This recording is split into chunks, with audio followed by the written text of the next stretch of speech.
உலுஹியா கொடுப்பதின் நேரம் எது? ஹஜ்ஜு பெருநாளில் உலுஹியா கொடுக்கிறது அப்படிங்கிறது தொழுகை முடித்து விட்டு கொடுக்க வேண்டும் அப்படிங்கறது தான் நல்லது. பொதுவாவே அல்லாஹ் குர்ஆன்ல சொல்லி காட்டுறான்ல, இன்னா அஅதைனாக்கல் கௌசர், நபிகள் நாயகம் ஸல்லல்லாஹு அலைஹி வஸல்லம் அவர்களே, உங்களுக்கு ஹவுலுல் கௌசர் என்கின்ற தடாகத்தை நாம் வழங்கி இருக்கிறோம். ஃபஸல்லி லிரப்பிக வன்ஹர், இறைவனை நீங்கள் தொழுங்கள், அதுக்கு அடுத்து நீங்கள் குர்பானை நிறைவேற்றுங்கள் என்று இறைவன் சொல்லி காட்டுறான். அதனால பெருநாள் அன்னைக்கு பெருநாள் தொழுகை முடித்து விட்டு நாம் குர்பான் கொடுக்க வேண்டும், அதுதான் ஏற்றமானது. அதே நேரத்தில் அந்த குர்பான் கொடுப்பதற்குண்டான நேரம் எங்கிருந்து தொடங்குகிறது அப்படின்னு பார்த்தா, ஹனஃபி இமாம் சொல்றாங்க, ஒருவர் பெருநாள் தொழுகை முடித்ததற்கு பின்னால் தான் அதோடைய நேரம் தொடங்குகிறது, அதுக்கு பின்னால் தான் கொடுக்கணும், தொழுகைக்கு முன்னால கொடுக்க கூடாது. ஒரு ஆள் 10 மணிக்கு தான் தொழுதாரா, அதுக்கு மேலதான் கொடுக்கணும். ஒரு ஆள் 9 மணிக்கு தான் தொழுதாரா, அதுக்கு மேலதான் கொடுக்கணும்.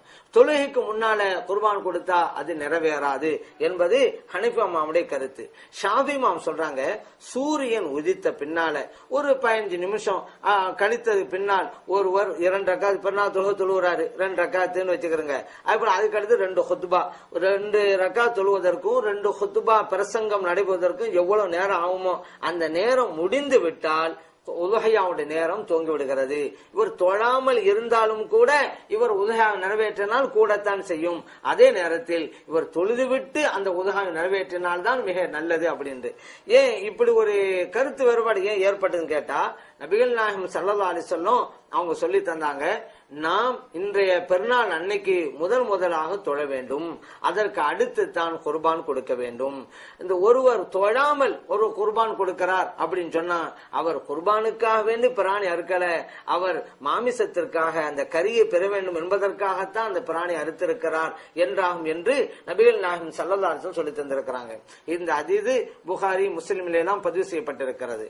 இதன் அடிப்படையில தொழுது விட்டு என்று சொன்னதை ஹனபி இமாம் சொல்றாங்க தொழுகை முடித்தே இருக்க வேண்டும் அப்படின்னு. ஷாஃபி இமாம் சொல்றாங்க அந்த தொழுகைக்குண்டான நேரம் சென்றிருக்க வேண்டும். அந்த நேரம் தொழுகைக்குண்டான நேரமே முடியல, இப்ப போய் அறுத்தான்னு வைங்கல, அது குர்பான் கொடுக்கல என்று அவர்கள்.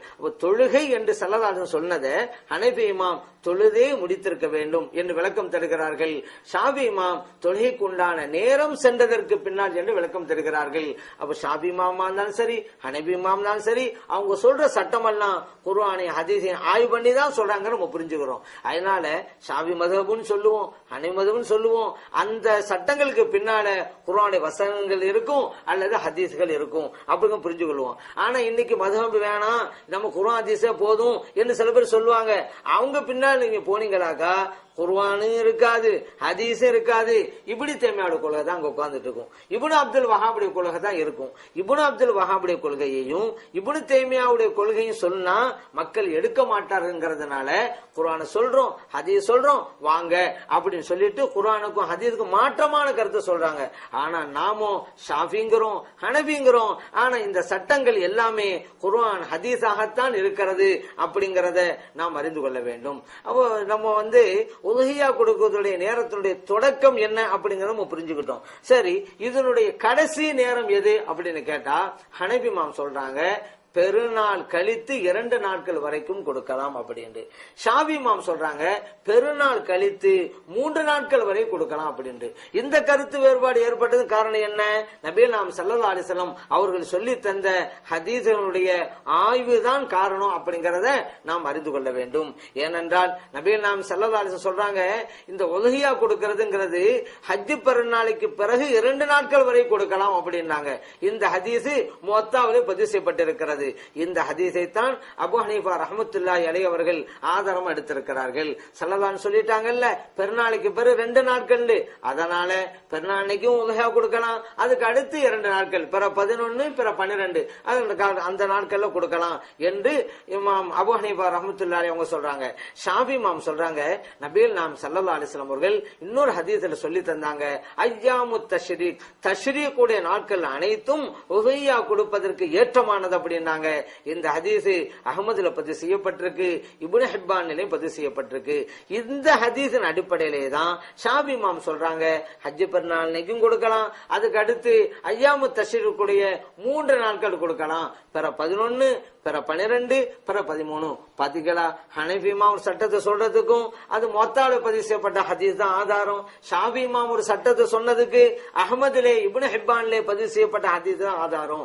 அப்போ மذஹபுடைய சட்டங்கள் என்று நாம் வெளியிலே பேசிக் கொண்டாலும் அந்த சட்டங்கள் எல்லாம் ஹதீஸனுடைய வெளிப்பாடுகள், குர்ஆன் வசனத்துடைய வெளிப்பாடுகள் அப்படிங்கறத நாம் புரிந்து கொள்கிறோம். அதனால இந்த உஹியா கொடுப்பதற்குண்டான நேரம் தான் பிற 12 வரைக்குமா இல்ல 13 வரைக்குமா அப்படிங்கிறது. ஆனா தக்பீர் சொல்றது அப்படிங்கிறது பிற 13 வரைக்கும் இருக்குங்க. ஷாஃபி மதஹபா இருந்தாலும் சரி, ஹனஃபி மதஹபா இருந்தாலும் சரி, நம்ம தக்பீர் சொல்லுவோம். ஒவ்வொரு தொழுகைக்கு பின்னாலே தக்பீர் சொல்றோம்ல, அது பிற 13 வரைக்கும் சொல்லத்தான் வேணும். இந்த உலுஹியா கொடுப்பதற்குண்டான நேரம் தான் பிற 12 வரைக்கும் என்று ஹனஃபி இமாம் சொல்றாங்க, இல்ல பிற 13 வரைக்கும் கொடுக்கலாம் என்று ஷாஃபி இமாம் சொல்றாங்க. அப்படிங்கிற சட்டங்களையும் நாம் விளங்கிக் கொள்ள வேண்டும்.